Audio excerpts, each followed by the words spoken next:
Hello, art historians, and welcome to the second part of our lecture over the expansion of Indian art, which of course we know the art and the architecture is going to expand because the belief systems of India are going to expand, particularly Buddhism and Hinduism.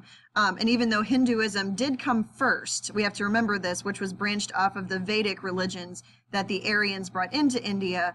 Buddhism is actually going to start with having an artistic tradition, and Hinduism is going to kind of follow suit to gain more popularity in the face of Buddhism. So over time, both of these belief systems are going to spread outside of India, and of course the visual representation of those ideas, which is the art and architecture, is going to travel with them. And the primary way that Buddhism and Hinduism is going to spread is through trade. There's going to be a lot of other belief systems that spread more through physical conquest, but these two belief systems are really going to spread more through trade throughout the Indian Ocean trade routes and along the Silk Road north of India, as we're going to see go into China and later Japan. So a really good example of this, we've already looked at Buddhism going into Indonesia and into Java through Borobudur. So we saw the stupa with the little stupas on top of it surrounding another stupa. So now we're going to talk about Cambodia, all right? And Cambodia in East Asia is another really good example of how if a ruler decided to adopt a particular belief system to establish rules for trade and also to establish himself as a rightful ruler using religion to do so, which we've basically seen since the start of civilizations, that could be very convenient. So in Cambodia, we're going to see Hinduism adopted initially as a way for these new kings of the Khmer, who are going to call themselves the God Kings, to kind of establish rules and establish divine right for themselves. So around 800 CE in Cambodia, we see King Soyavarman, who is actually originally from Java. So he would have seen these belief systems making their way through there. And he really liked Borobudur. He was like, wow, this is really impressive in the way that art can visually, reinforce a belief system. So in taking over Cambodia, what he really wanted was some kind of temple that could visually represent the belief system. So when he took over Cambodia, they established Angkor. So if you've heard of Angkor Wat or Angkor Thom, this is what we're talking about. And Angkor was going to be his capital city. And what this king, Soyavarman, actually did was he decided to adopt Hinduism. Now, adopting Hinduism doesn't necessarily mean you can adopt a caste system, but you can try. You can try to put a caste system where social class is based on where you're born into. You can try to establish that. And that would kind of make sense for someone who is like the Aryans coming in from the outside, trying to establish power and supremacy over the people who were already there. But ultimately, what was adopted from Hinduism was the gods. And basically, by adopting those gods as patrons of this king, it would basically say, hey, I am blessed by this god. He gave me his blessing to rule here. So therefore, I have that right. So if you can reinforce this belief system, then you'll also reinforce the people's belief in you. So Angkor, right, is this capital city, and Angkor Thom is actually going to be the templed city inside Angkor. So like you've got Angkor, and then you've got this little city within a city that was walled in. And then Angkor Wat is going to be the temple that is inside of this that's originally created. And it is the largest building, religious building in the world at that time. Although there are people who say that actually the temple of Amun-Ra is bigger and should get that right. So what Angkor Wat was is by taking this design of Hindu temples that we've seen in India, so for example, Lakshmana Temple, and building this huge temple, this religious complex, which in its size alone is going to be intimidating. You have this center temple dedicated to the god Vishnu, who's one of the big three in Hinduism, and then around it, the smaller 4 temples lined on the cardinal direction. So that would be basically like Mount Meru. And the idea was that this would make Vishnu feel like it's his home away from home, because it would make it feel like Mount Meru, which is in the Himalayas where the gods lived. So the whole idea behind this was, if Mount Meru is the center of the universe that connects this world to the earthly world, and this temple was like Mount Meru, then that would make Cambodia the center of the universe, basically, and the king being at the center of Cambodia is also the center of the universe. So it's a very big power play on his part. All right, so just to show you guys what we're talking about, down here is Java. So just to show you guys kind of like the distance between Cambodia and Java to where these ideas would have spread through. And India is right here. Okay, so you've got Laos and Cambodia over here, and then India right here in Java. So initially, these ideas are going to spread down to Java along the trading routes, and then make their way back up as people try to conquer other areas. And this is actually the flag of Cambodia, and you can see that they've actually got Angkor Wat on their flag. This is not unusual. There's actually other works of art we're going to study this year that show up on the flags of countries, but this kind of represents the basis of their country and kind of what they're proud of, even though they're definitely not Hindu today. They're far more Buddhist. So this is an aerial picture of Angkor Wat. So you can actually see the temple there itself. You can see that it's got the center temple for Vishnu, and then around it, it's got, even though you can't see one, it's blocked out, the 4 smaller temples, which makes it have that feeling of Mount Meru, so that they could, come and live there, or Vishnu could live there and kind of feel like he's home away from home while he's there. So this is actually also kind of taking a page out of Buddhism as well. This temple was actually also, for Soyavarman, a funerary temple. So Angkor Wat doesn't just have this temple for the womb chamber of Vishnu, it's also got a place for Soyavarman to be buried alongside where Vishnu would be, kind of like connecting him with Vishnu as much as possible. And the whole idea of this was designed to be that you can see there's the water outside of the walls. So the walls were kind of like the mountains. So sorry, I had to pause that if it keeps picking up. There's all kinds of announcements being made while I'm trying to record this, and I don't want you to have to hear them. So again, the outer wall of this is kind of like the mountains that they would see, kind of representing the edge of the world. And like this was the edge of the world. And then the water is the oceans beyond that. And there's actually an important reason for that. So you can show you the aerial view that the walls of Angkor Thom, and then of course you have Angkor Wat, the temple, and then the rivers built around it, right, which kind of represent like the oceans beyond the mountains. So kind of like basically saying this is the center of the universe, and the world kind of stops here with Vishnu, who obviously is supporting the rule of Soyavarman. So this is just a temple plan. You guys can see here that they have the temple itself, and you can see that it is walled in, and then you can see that it has the funerary structures within it. And of course, he would be towards the west, because that is where, the sun sets, and that's where things end. And you have the elephant gates. And in India, the elephants are actually a very important part of this. The elephants were guardians. They were wise, because elephants never really forget. And if you ever take psychology, there's a whole reason behind that. They're actually very empathetic animals.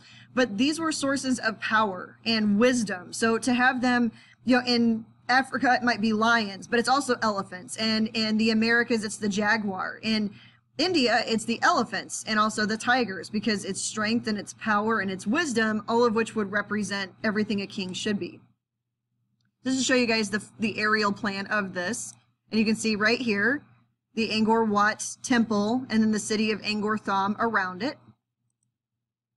All right, so this entire temple, as I mentioned, was dedicated to the god Vishnu, all right? Because everything about this, all of the statues on the temple were dedicated to him, and were all about things that he had done.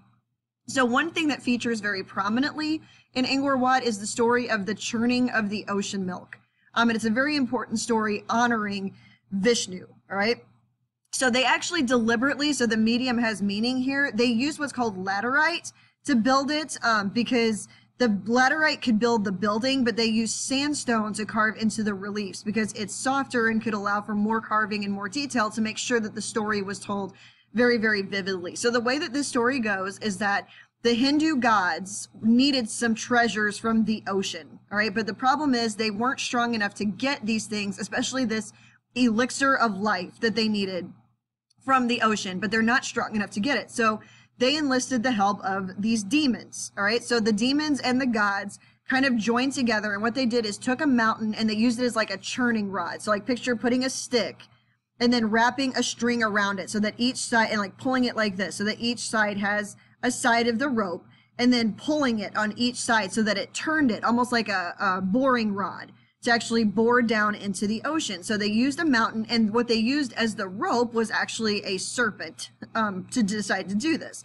So Vishnu was actually smart enough to say, hey, demons, you're going to take the head of the serpent, because he knew, he was wise enough to know that as soon as this battle was over and the elixir was released, and once everything was, that they needed was there was going to be a battle for it. So maybe this way the snake would eat the demons, all right? So at some point, the serpent begins to spit out poison. And at the very top of this churning stick, Shiva was sitting, who's another one of the big three.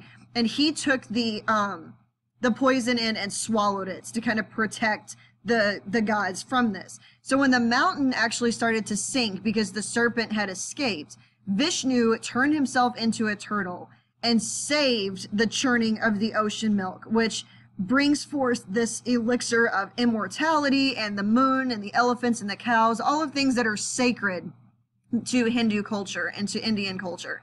And so by doing this, he kind of establishes immortal life for those that believe in him, kind of, because he brought it forth for them.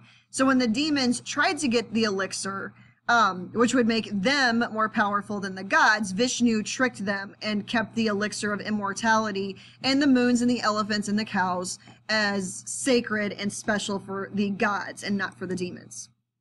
So this is why, so if Shiva is the destroyer, which remember isn't necessarily a bad thing, Vishnu is the protector, all right?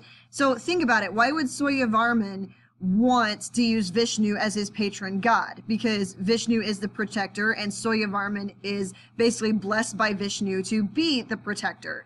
And since Angkor Wat is this axis mundi, which connects this world to the next world, it puts Suryavarman as the center of the universe, kind of sitting in the middle of it all, kind of like Shiva was. So you have this person who could be a destroyer and also a protector, and he's kind of mentioning both of them at the same time in this sculpture. And you can see here, underneath here is Vishnu turning into the turtle, protecting his people, giving them the elixir of life. So basically, as supported by Vishnu, that's what Suryavarman is doing, is he's giving people life. So you can see here, all through Angkor Wat, we have these scenes of the churning of the ocean milk. So here you can see the gods who have one side of the serpent. We know they're on the good side because they don't have the head of it. And then you can see Shiva, sitting here at the top of it, drinking the elixir to save the day. And then here underneath, if you look, there's Vishnu turning into the turtle to save the elixir of life. And here's just another image of it. You can see that the gods versus the demons on that side.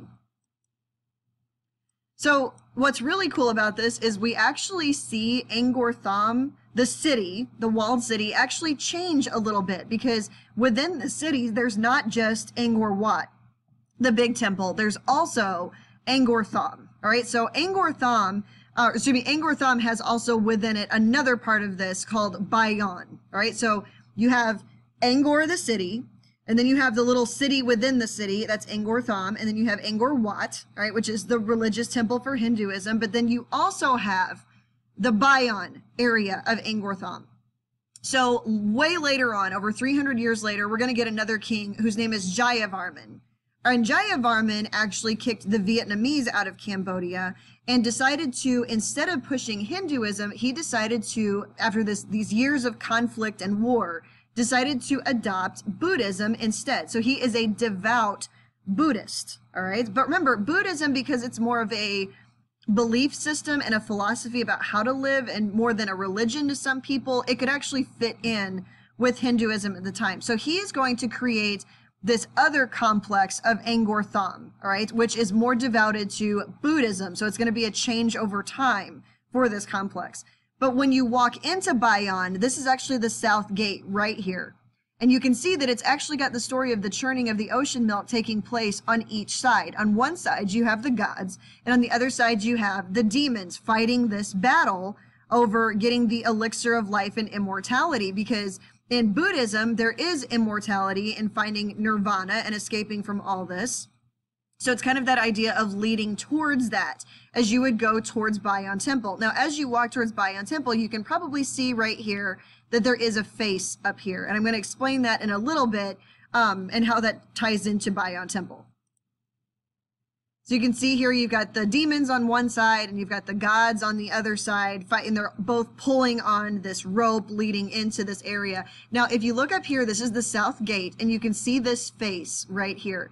Now, it could be construed as being Buddha, but it's probably actually Jayavarman, this king, as a bodhisattva, which means he is somebody who has reached enlightenment and knows how to get there, but has decided to stay on this earth to help others reach enlightenment. So kind of instead of taking the approach that I'm blessed by a god and that's why I get to rule, and I'm basically, ruling through Vishnu's goodwill, which is what Angkor Wat was, this is going to be more, no, I'm here to watch over you, literally watch over you, and to help you reach nirvana by the things that I put in place. So Bayon Temple, which is inside Angkor Thom, is definitely a much more Buddhist part of this. It's definitely not Hindu, all right? So you would walk into Bayon Temple and see these stone faces, and there's 50 faces on here because there are 50 regions that he ruled over. So like 50 different provinces that he ruled over. So one face facing north, south, east, and west, each one watching over each one of these provinces, which could be seen as, oh, he's watching over us as a bodhisattva and making sure we know the right thing to do. Or it could be, no, he's creepily watching over you because he's trying to make sure you're doing the right thing. Either way, these are the face towers that have the face of Jayavarman on them, right? And what's weird about them is they are much more eclectic than you would see at Angkor Wat, even though they're Buddhist. Typically, you would expect to see this in more of Hinduism, like more with the smiles, and instead of, because Buddha is typically shown as very serene and very calm and very downcast, and these faces have some variety to them. So Bayon Temple was actually located at the center of this city. All right, so for Angkor Thom, he made it basically the new center of this. All right, so kind of remember that idea of, remember we saw this with the stupas, like everything, you want to be at the center because Buddha sits at the center. He's in the center of the wheel where everything is calm and peaceful. All right, so Angkor is the center of Khmer, and this is at the center of Angkor Thom, so you can kind of get the symbolism of that. And all of these feature these kind of smiling faces with different types of smiles on them.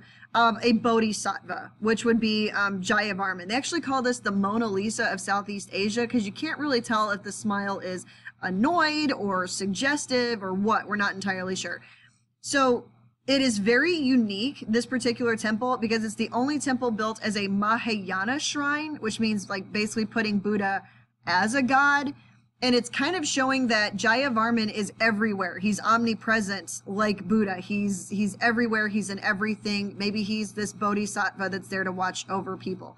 And all of this, again, is built on that 4 cardinal directions, right? So it's very much that idea of north, south, east, and west, just like we saw aligned with the stupa, because it's about the rising of things in the east and the setting of things and the circular, continual pattern of things that go through life.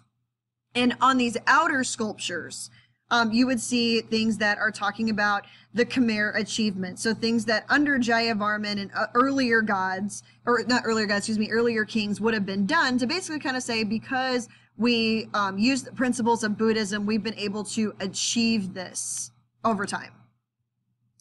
So what, like this, for example, this is one of the reliefs right here, and you can see it's definitely got that kind of Hindu style to it, like we would see on Lakshmana Temple or on Angkor Wat, because this originally was a Hindu temple, and now it's definitely, like Angkor Wat was Hindu and Angkor Thom was Hindu originally. Now it's definitely going more towards Buddhism, but it's got that Hindu, very fluid look to it. And the reliefs show the lives of the Khmer people, so kind of like on the Parthenon, the plaque of the Ergostines, like things that they would recognize. And it would show terrible things that happened in their culture to people maybe that they knew or that they experienced. And then it shows that Jayavarman, so this is one of the reliefs from Bayon Temple, that he got all their land back, conquered the Vietnamese, and now he's here watching over them all because he's reached enlightenment, and he's there to help them do the same and find peace after all of this turmoil.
Okay, so from here, I'm going to pause this lecture and make this part 1 of part 2. So after you finish watching this, you will need to go and find the Indian Art Expansion part 2B, all right, which will pick up from there.